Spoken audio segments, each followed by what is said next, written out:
Hello students, हम ER diagram की examples discuss कर रहे थे। आज हम मज़ीद कुछ एग्जांपल्स ईआर डायग्राम की डिस्कस करेंगे। ईआर एग्जांपल नंबर 5 हमारे पास है। ये इसकी स्टेटमेंट है। स्टेटमेंट को रीड करेंगे और फिर इस स्टेटमेंट के मुताबिक हम अपनी ईआर डायग्राम बनाएंगे। A laboratory has several chemists who work on one और मोर प्रोजेक्ट्स।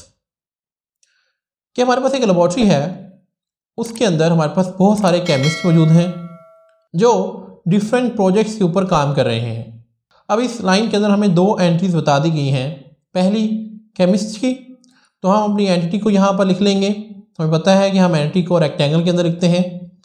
और साथ उसने बताया है कि जो केमिस्ट हैं वो वर्क करते हैं प्रोजेक्ट्स के ऊपर, तो हमारे पास दूसरी एंटिटी है प्रोजेक्ट्स की।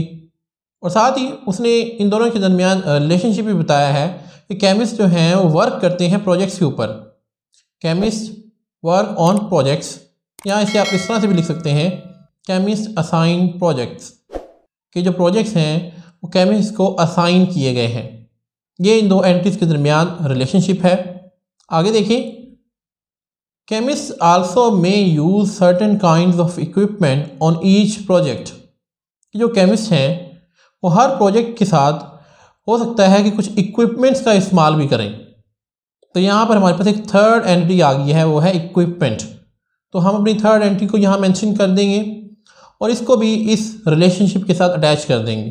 क्यों? क्योंकि उन्होंने लिखा है कि केमिस्ट को असाइन किए जाएंगे इक्विपमेंट्स। तो यहाँ पे यही रिलेशनशिप बन रहा है कि केमिस्ट असाइन इक्विपमेंट्स, कि जो इक्विपमेंट्स हैं वो असाइन किए गए हैं केमिस्ट को, किसके ऊपर? प्रोजेक्ट के ऊपर। तो ये हमारे पास एंटिटीज़ उनके दरमियान हमने रिलेशनशिप डिफाइन कर लिया है। आगे देखें, attributes of chemist include employee ID, name and phone number. अब ये जो केमिस्ट हमारे पास एंटिटी है, इसके जो एट्रीब्यूट्स हैं वो हमारे पास हैं नेम, फ़ोन नंबर और एम्प्लॉय आईडी। एट्रीब्यूट्स को हमें पता है कि हम ओवल के अंदर लिखते हैं, तो हमने यहाँ पर उनको भी मेंशन कर दिया है।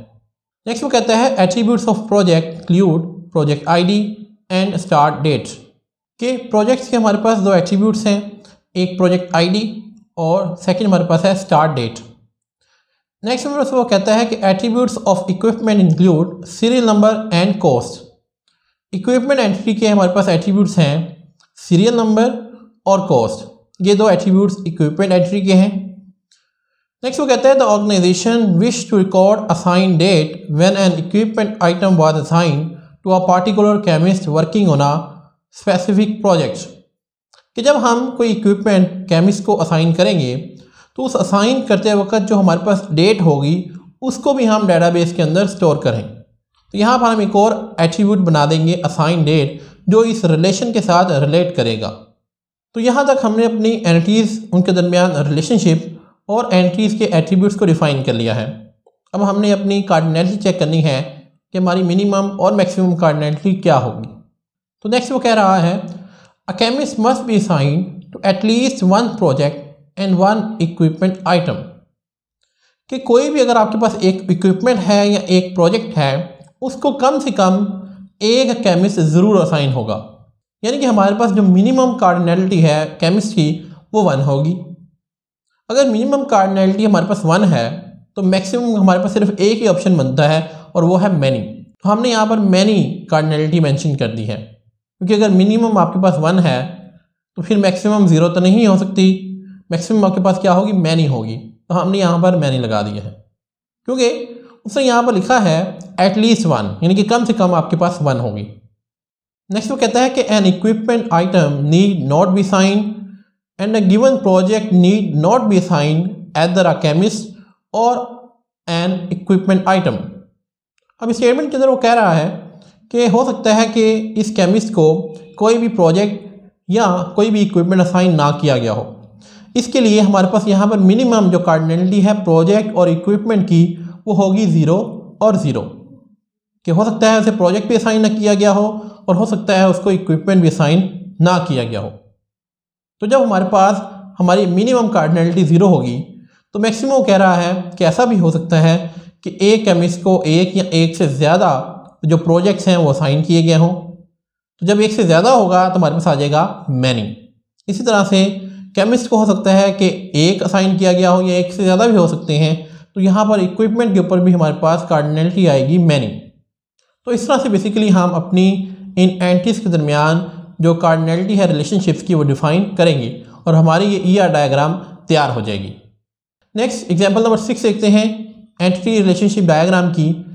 कहता है hospital has a large number of registered physicians, कि एक हॉस्पिटल है जिसके अंदर आपके पास फिजिशियंस हैं, तो हमने एक एंटिटी बना दी फिजिशियन की।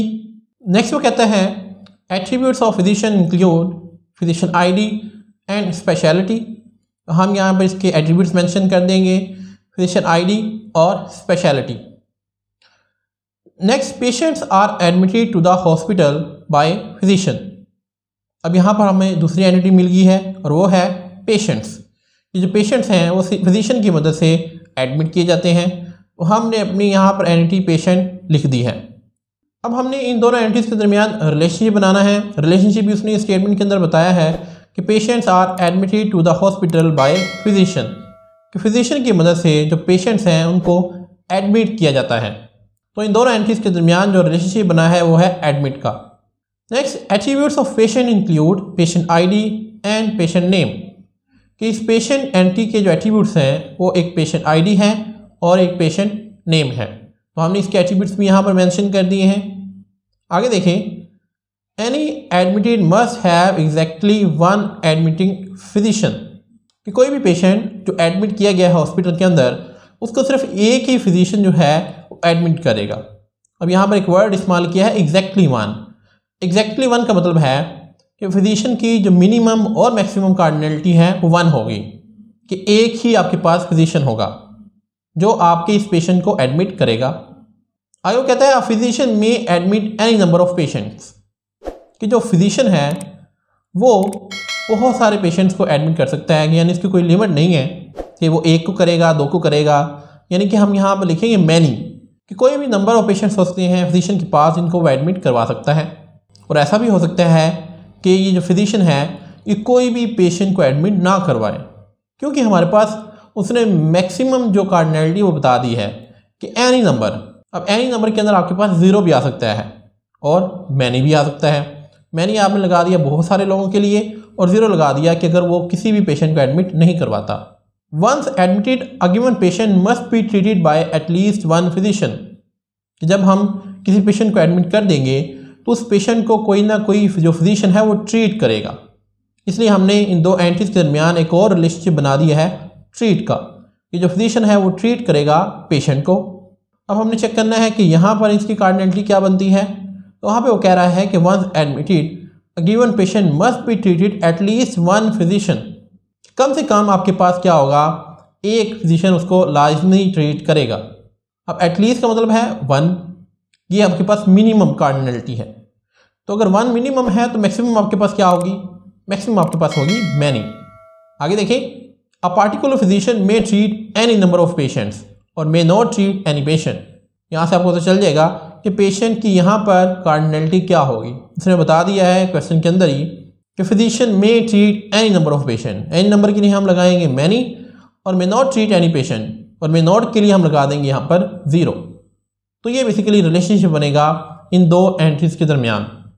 आगे देखें, when ever a patient is treated by a physician the hospital records the detail of the treatment, कि जब कभी भी कोई फिजिशियन किसी पेशेंट को ट्रीट करेगा तो हम उसकी ट्रीटमेंट की डिटेल भी रखेंगे। यहाँ पर बेसिकली हम इस ट्रीट के ऊपर एक एट्रीब्यूट बना देंगे ट्रीटमेंट डिटेल्स का, जिसके अंदर हम कौन सी इंफॉर्मेशन सेव करेंगे वो यहाँ पर बता रहा है कि components of treatment detail include date, time and results. इस आपके पास एट्रीब्यूट के अंदर डेट होगी, टाइम होगा और उसका रिजल्ट होगा। तो यहाँ पर बेसिकली हमारे पास ये जो ER डायग्राम है ये हमारी कंप्लीट हो चुकी है। आई होप आपको क्लियर हो गया होगा कि किस तरह आप किसी भी स्टेटमेंट की ER डायग्राम बना सकते हैं। आज की इतना ही, मिलते हैं नेक्स्ट लेक्चर के अंदर। Thank you very much.